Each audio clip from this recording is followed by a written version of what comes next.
सहारनपुर में मुख्यमंत्री योगी आदित्यनाथ ने कहा कि डबल इंजन सरकार के तहत क्षेत्र में विकास हुआ है। उन्होंने बताया कि सहारनपुर से प्रोडक्ट्स का एक्सपोर्ट हो रहा है और पहले की सरकारों ने केवल वोट बैंक की राजनीति की। उन्होंने महाकुंभ में 66 करोड़ श्रद्धालुओं के स्नान और नाविकों की आय बढ़ने का भी उल्लेख किया। लखनऊ में हुई बारिश के बाद मुख्यमंत्री योगी आदित्यनाथ ने अफसरों को फसलों के नुकसान का आकलन करने और रिपोर्ट भेजने के निर्देश दिए। उन्होंने प्रभावित क्षेत्रों में राहत कार्यों की निगरानी रखने और पीड़ितों की मदद करने के लिए अफसरों को भेजने का आदेश दिया।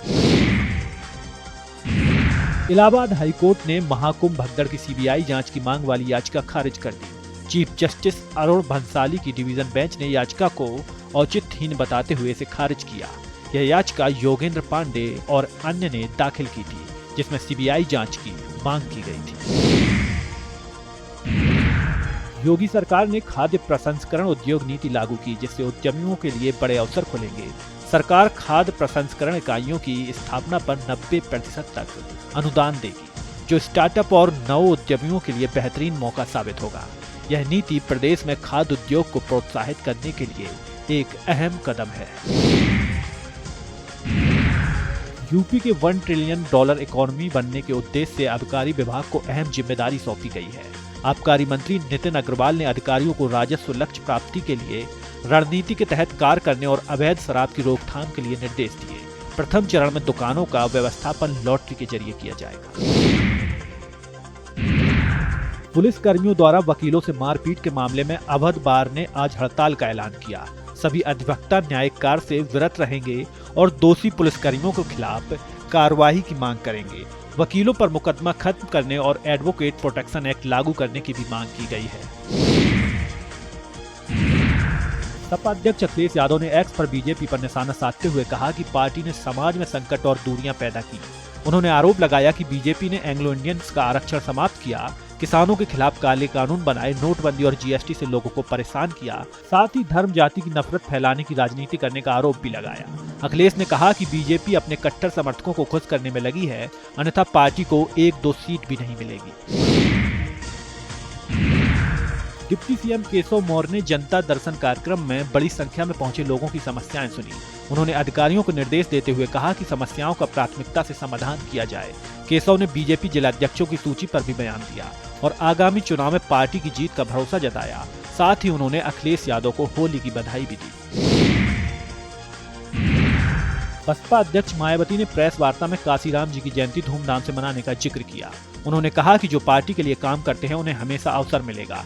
मायावती ने जातिवादी पार्टियों पर आरोप लगाते हुए कहा कि वे बसपा को कमजोर करने की साजिश कर रहे हैं, लेकिन वे ऐसा नहीं होने देंगी। उन्होंने यह भी कहा कि बहुजन समाज उनके साथ खड़ा है और वे पार्टी को कमजोर नहीं होने देंगी।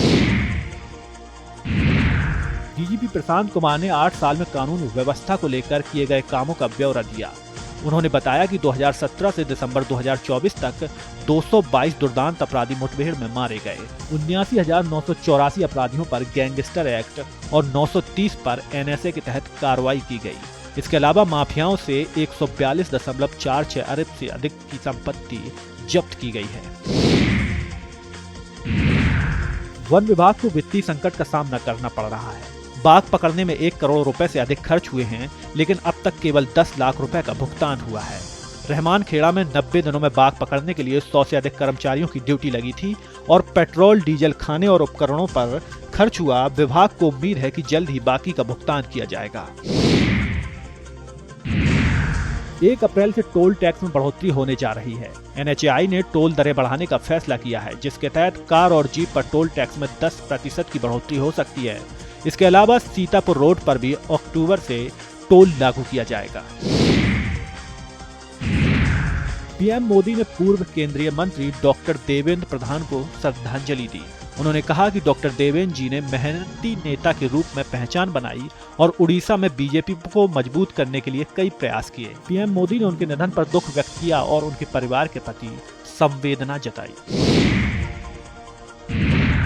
बीजेपी सांसद तेजस्वी सूर्या ने वक्फ बिल पर मुस्लिम समुदाय के विरोध पर प्रतिक्रिया दी। उन्होंने कहा, मुस्लिमों को गुमराह करने का प्रयास हो रहा है। मस्जिद और कब्रिस्तान की सुरक्षा पर कोई खतरा नहीं है। तेजस्वी सूर्या ने इस मुद्दे को स्पष्ट करते हुए कहा कि धार्मिक स्थल पूरी तरह सुरक्षित हैं। शंकराचार्य अभिमुक्तेश्वरानंद को पुलिस ने नरेला में रोका। वह राजनीतिक पार्टियों के कार्यालय जा रहे थे, जहां वे सनातन धर्म के मुद्दों पर अपनी राय रखने वाले थे। पुलिस ने उनके रोकने का आदेश दिया, लेकिन शंकराचार्य ने इस घटनाक्रम को राजनीतिक और धार्मिक मुद्दों से जोड़ते हुए प्रतिक्रिया दी। सांसद चंद्रशेखर आजाद ने सीओ अनुज चौधरी पर टिप्पणी करते हुए कहा कि वह किसी सरकार की राजनीति का शिकार नहीं बने। उन्होंने चेतावनी दी कि यदि अनुज सरकार के काम में लाभदायक नहीं है तो उन्हें आसानी से बाहर किया जा सकता है। चंद्रशेखर ने यह भी कहा कि अनुज यदि ऐसा करते हैं तो वे जनता की नजरों में पार्टी बन जाएंगे। वह नगीना में एक कोर्ट में पेशी के दौरान यह बयान दे रहे थे। राजस्थान में सुभाषपा का विस्तार हुआ है। जयप्रकाश राठौड़ को प्रदेश अध्यक्ष, अभिषेक शर्मा को उपाध्यक्ष और राजू सिंह तथा दीपक सिंह को सचिव नियुक्त किया गया। मिर्जापुर में ऊर्जा मंत्री ए.के. शर्मा ने विंध्याचल धाम में दर्शन और पूजन किया। उन्होंने विंध्याचल में फ्री वाईफाई की शुरुआत की और कहा कि गर्मी में पूरे प्रदेश में पर्याप्त बिजली की आपूर्ति सुनिश्चित की जाएगी। मिर्जापुर पहुंचे स्वामी प्रसाद मौर्य ने बीजेपी और सपा सरकारों पर निशाना साधा। उन्होंने कहा कि बीजेपी महात्मा गांधी की हत्या पर चर्चा नहीं करती और गॉडसे को महाक्रूर बताया। मौर्य ने अखिलेश यादव को भ्रमित करार देते हुए कहा कि सपा और बीजेपी सरकार में कोई अंतर नहीं है, दोनों में गुंडाराज था। राज्यपाल आनंदीबेन पटेल ने महाराजगंज में संबोधन में बच्चों के टीकाकरण में लापरवाही करने वालों को सरकारी योजनाओं से वंचित करने का आदेश दिया। उन्होंने विधायक से आग्रह किया कि वे पीड़ित बच्चों को गोद लें। राज्यपाल ने आंगनबाड़ी कार्यकर्त्रियों को प्रमाण पत्र सौंपे और योजनाओं के लाभार्थियों को भी प्रमाण पत्र दिए। साथ ही समाज में छोटे बच्चों की मदद की अहमियत पर जोर दिया। देहरादून में प्रेमचंद अग्रवाल ने मंत्री पद से इस्तीफा देने के बाद सरकारी आवास छोड़ दिया। वे अब ऋषिकेश के अपने निजी आवास पर रहेंगे। प्रेमचंद अग्रवाल ऋषिकेश से विधायक हैं और वहां रवाना हो गए हैं। बहराइच में फूलन देवी पर अभद्र टिप्पणी को लेकर निषाद पार्टी के कार्यकर्ताओं में आक्रोश फैल गया। दर्जनों कार्यकर्ता कलेक्ट्रेट पहुंचे और उन्होंने सिटी मजिस्ट्रेट को ज्ञापन सौंपा। इस मामले में जालौन के डॉक्टर आशीष द्विवेदी पर आरोप लगाए गए हैं। देहरादून में सीएम पुष्कर धामी ने राजभवन में राज्यपाल गुरमीत सिंह से मुलाकात की। इस दौरान राज्य के विभिन्न विषयों पर चर्चा हुई, जिसमें राज्य के विकास और अन्य महत्वपूर्ण मुद्दों पर विचार विमर्श किया। पाकिस्तान में मुंबई आतंक हमले का मास्टरमाइंड हाफिज सईद अभी भी जिंदा है और लाहौर के एक सेफ हाउस में रह रहा है। सईद की सुरक्षा हाल ही में बढ़ाई गई है। खासकर अबू कताल की हत्या के बाद आईएसआई ने हाफिज सईद और उसके बेटे की सुरक्षा को मजबूत किया है। कानपुर लखनऊ रेल मार्ग पर 20 मार्च से 30 अप्रैल तक रेल सेवा प्रभावित रहेगी। गंगा पुल ट्रैक पर काम पूरा करने के लिए रेलवे पुल के अप लाइन टर्फ को बदलने का निर्णय लिया गया है। पुराने स्टील टर्फ की जगह एच बीम स्लीपर लगाए जाएंगे।